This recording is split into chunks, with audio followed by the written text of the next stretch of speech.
Bienvenidos a un nuevo análisis de la guerra franco-india. El octavo ya. El octavo, sí. Para quien se incorpore ahora, de verdad que recomendamos escuchar los anteriores. Sí, para tener todo el contexto es fundamental. Exacto. Hoy nos metemos de lleno en 1759. Un año que lo cambió absolutamente todo. El Annus Mirabilis lo llamaron los británicos, su año de las maravillas. Y viendo el plan que tenían, casi parece una locura. Atacar el corazón de Nueva Francia por 3 sitios a la vez. Vamos a ver cómo lo consiguieron. Es que esa es la clave de todo, la simultaneidad.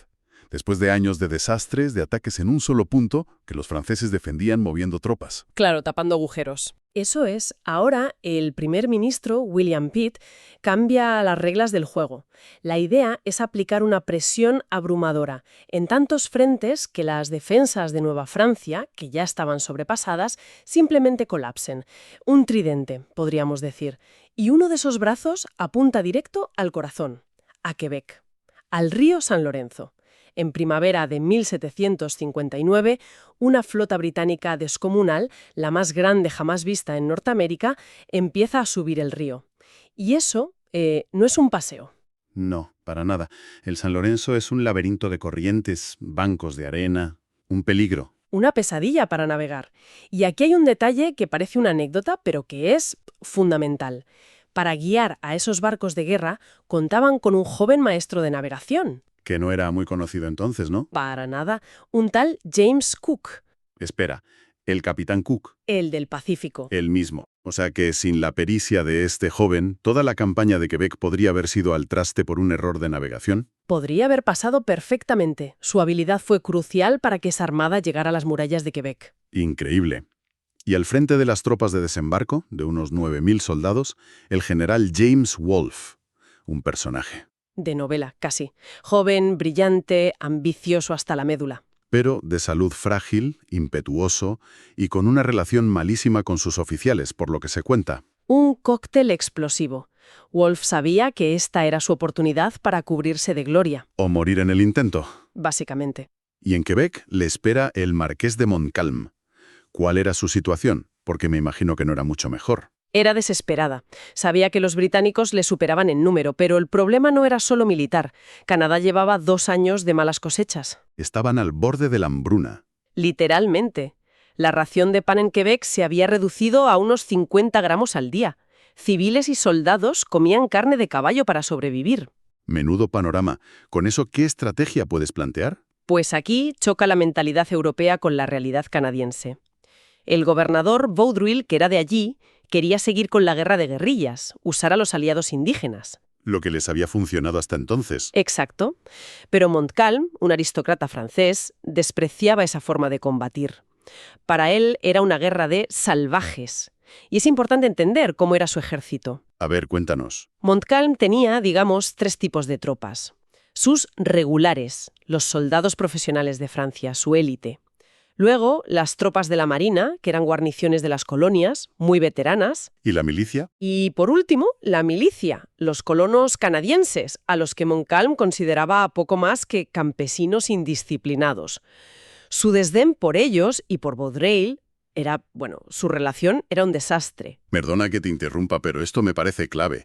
Ese desprecio de Montcalm, esa mentalidad de yo soy el militar europeo y vosotros unos paletos, ¿no fue en el fondo el mayor error estratégico francés? Absolutamente. Porque esa guerra de guerrillas que él despreciaba era lo que les había permitido resistir durante décadas. Claro. Pero Montcalm impone su visión. Abandona los puestos lejanos y concentra todo el mundo en Quebec. Su plan es simple: atrincherarse y esperar. Usar las defensas naturales de la ciudad. Exacto. Aguantar, desgastar a los británicos y confiar en su mejor aliado, el invierno canadiense, que obligaría a la flota de Wolfe a marcharse. Y al principio parece que le funciona. Wolfe llega, bombardea la ciudad semanas y semanas, pero no consigue que Montcalm salga a pelear. La frustración de Wolfe debía de ser enorme. Se estaba quedando sin tiempo.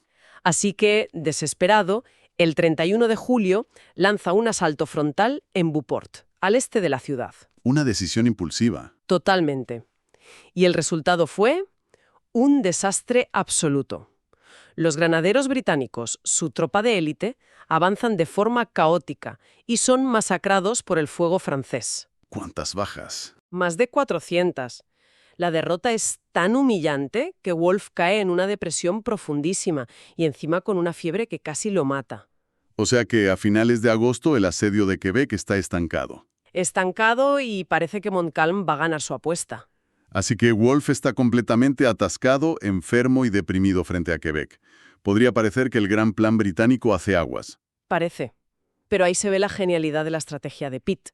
Porque mientras Montcalm cree que está ganando en Quebec, a cientos de kilómetros, la tenaza británica se está cerrando sobre el punto más vulnerable de Nueva Francia. El fuerte Niágara. El fuerte Niágara. La conexión entre los grandes lagos. La puerta al interior del continente. Controla la ruta entre el lago Ontario y el lago Erie. Es la yugular de Nueva Francia. Si cae, todo el sistema de alianzas francés en el oeste queda aislado de Montreal y Quebec. ¿Y quién lidera ese ataque? El general John Pridexo, pero la figura clave es su acompañante, Sir William Johnson, el superintendente británico de asuntos indígenas. Johnson. El hombre que tiene la confianza de la Confederación Iroquesa, ¿verdad? No solo su confianza, consigue algo sin precedentes, movilizar a casi 1000 guerreros iroqueses para que luchen con los británicos. 1000 guerreros. Es una fuerza enorme. Es una demostración de fuerza diplomática y militar brutal. Y su impacto va más allá de lo militar. Aquí pasa algo fascinante. ¿El qué? Dentro del fuerte Niágara había iroqueses leales a los franceses. Antes del asedio, los líderes iroqueses de Johnson hablan con ellos, no para que se cambien de bando, Sino para que se retiren. para evitar una guerra civil iroquesa. Exacto. Negocian su retirada pacífica del fuerte. Y lo consiguen. Sin disparar un solo tiro, debilitan la guarnición francesa desde dentro. Es de una sutileza increíble. Una guerra dentro de la guerra. Totalmente.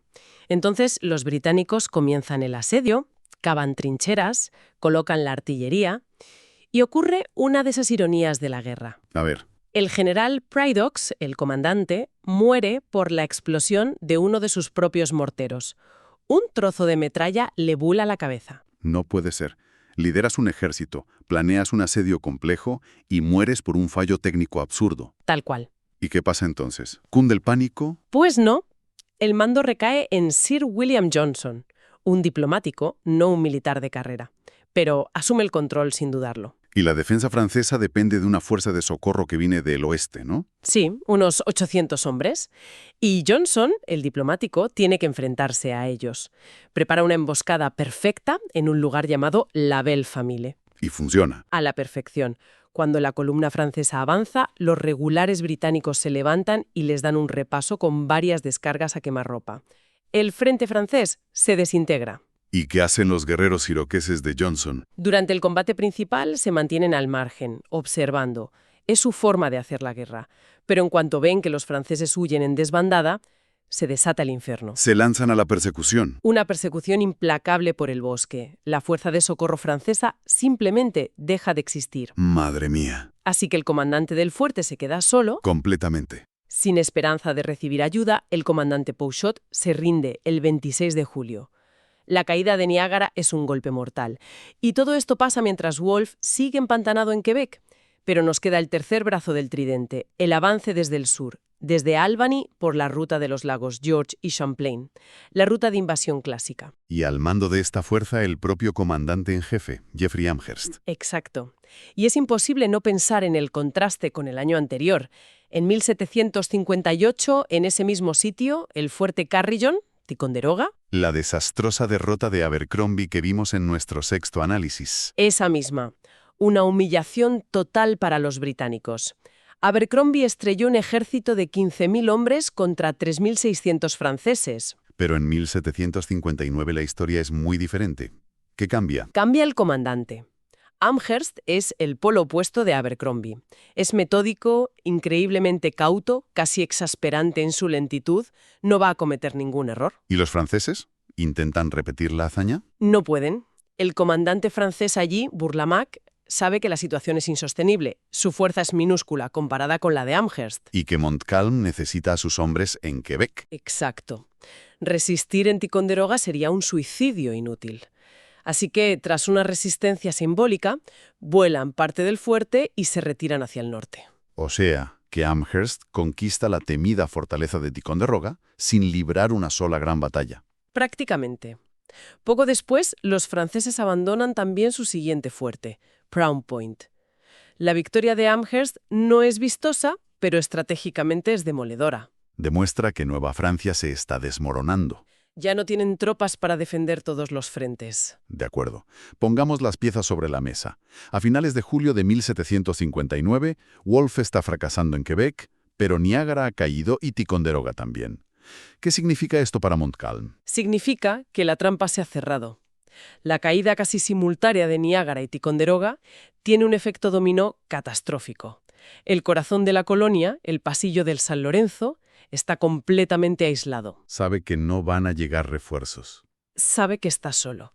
Y aquí vemos la importancia de la toma del Fuerte Duquesne en el año anterior. Al asegurar el Valle del Ohio, los británicos pudieron liberar todas estas tropas para la ofensiva. No fue un milagro de un año. Fue el resultado de una estrategia a largo plazo. Esa es la cuestión. El Año de las Maravillas se construyó sobre los éxitos y fracasos de años anteriores. Y todo el dinero que Pitt invirtió, claro. Estaba financiando la guerra con una deuda masiva. Apostando el futuro del tesoro británico a una victoria total. Una mentalidad de cheque en blanco que, por cierto, tendrá consecuencias inesperadas cuando llegue la hora de pagar las facturas. Un punto muy interesante, desde luego, pero por ahora, el destino de Nueva Francia ya no se decide en los Grandes Lagos. Se decide allí, en los acantilados de Quebec, donde Montcalm se enfrenta a un desesperado James Wolfe. Y así, con Quebec bajo asedio, Niágara en manos británicas y la bandera del Reino Unido ondeando sobre las ruinas de Ticonderoga, cerramos este análisis. Los británicos han ejecutado su plan a la perfección. Estrangulando a Nueva Francia desde 3 direcciones. Pero en Quebec, la batalla final aún no se ha librado. Wolfe sigue buscando una forma de romper las defensas de Montcalm antes de que el invierno lo eche de allí. En nuestro próximo encuentro, exploraremos el audaz, casi suicida movimiento que conducirá a la legendaria batalla de las Llanuras de Abraham. La que decidirá el destino de un continente. Exacto. Y aunque las victorias de 1759 parecen un triunfo absoluto para el Imperio Británico, vale la pena dejar una reflexión en el aire. Estas conquistas masivas crearon un imperio de un tamaño sin precedentes. Y queda la pregunta, ¿puede una victoria ser tan aplastante que, al eliminar a un enemigo común, siembre sin darse cuenta las semillas de futuros conflictos dentro del propio bando vencedor?